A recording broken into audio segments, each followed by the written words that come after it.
In the last video, we looked at playing triads in different inversions. In this video, I'm going to show you how to break them up into broken triads, or what we call arpeggios, and I'm going to give you a different exercise to practice them with. So far, we've been practicing these triads going up and down the diatonic scales, major and minor, forming the triads based on each scale degree. It's really important to get specifically major and minor triads right under your fingertips and accessible without thinking, because to move on to more complex playing, they have to become ingrained in you in second nature. So I'm going to give you another way to practice them now, and that's just to do major and minor triads going up chromatically. So we're just going to move up and down the keys, and here's 14 different ways to practice this exercise. I have 7 of them listed here, and you need to do each of them using major triads and minor. So let's start with number 1. Play and hold each triad in root position for 2 bars each. So again, this is going up chromatically, and I've done this in 6/8 just for a little bit of variety. And when we get to the arpeggios, you'll see how it'll work nicely for that as well. So let me bring up the piano, and I'll play you the first version of this, just holding the triads in root position for 2 bars of 6/8 each.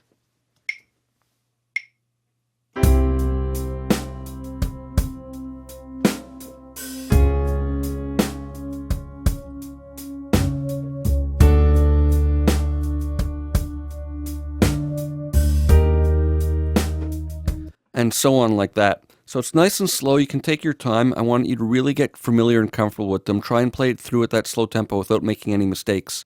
Next version, play and hold each triad in first inversion. So same thing like we just did, but first inversion. So let me bring the piano back, and you can watch, and you'll always see the third in the bottom note of each voicing. And I'll do this in minor with the minor triads just to break it up.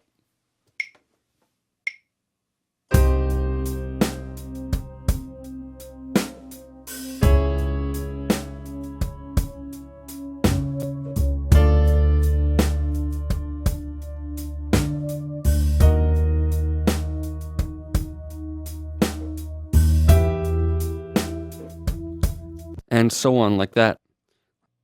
Next one is to do each triad in second inversion for 2 bars each. And another interesting way of doing this is you can alternate and do 1 bar major, 1 bar minor. That'll be a nice way of combining both the major and minor. So let me bring the piano up, and again, I'll do this now. You'll see the 5th in the bottom note of each voicing, and I'll do 1 bar of major, then 1 bar of minor, just to break it up and make it a bit more interesting.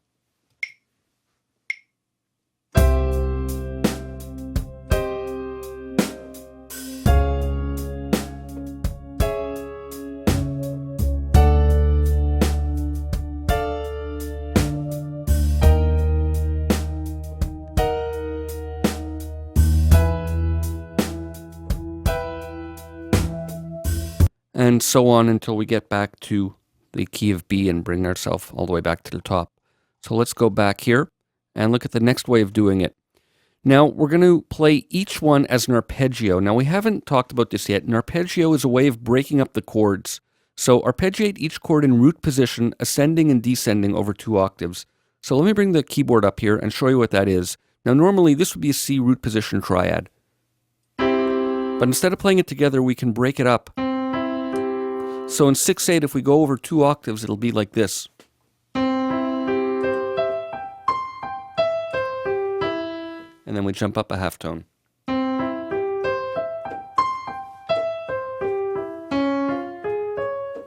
Etc. like that. What you can do if you find that a little too challenging, you can play it just over 1 octave and repeat it twice, like this.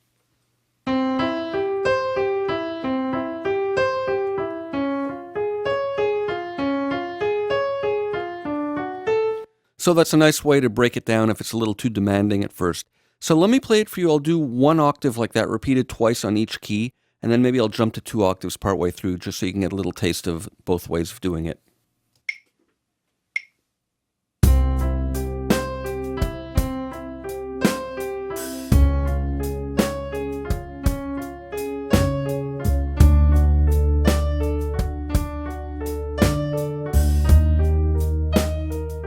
Octaves.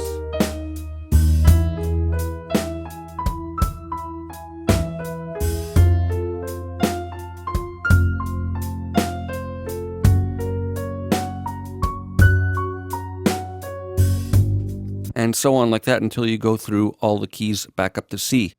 And then you can, of course, do that with minor triads as well, minor arpeggios as well. Now the next way is to arpeggiate each chord like that in first inversion, both ascending and descending over 2 octaves. And again, you can start with 1 octave if it's too much of a mental challenge at the beginning, because it's a lot to concentrate on. So let me show you this exercise one more time now in first inversion. I'll do it over 1 octave so you can sort of see it a bit more clearly. I'll bring the piano back, and I'm going to start now in major on C major with the E at the bottom.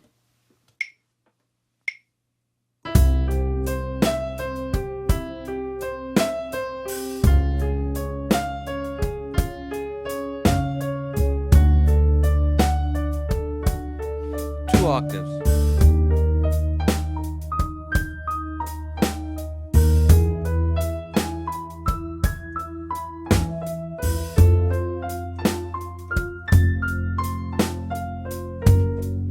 And so on like that.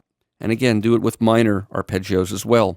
And then next one is to arpeggiate each of those with the second inversion, ascending and descending over 2 octaves.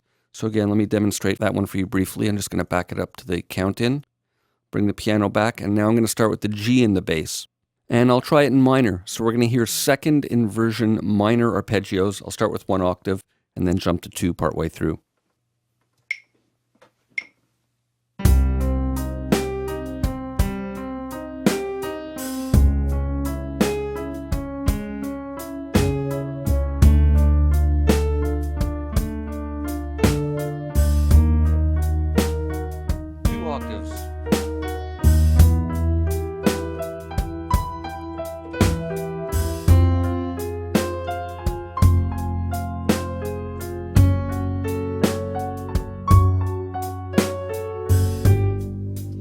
And so on like that until you get all the way up. So there's lots of different ways of getting these scales, these arpeggios, and these triads and the different inversions under your fingers. So practice these. Don't get discouraged. It'll take a while to get comfortable with all of these variations and all of the keys. Stay tuned, and I'll see you for more in the next video.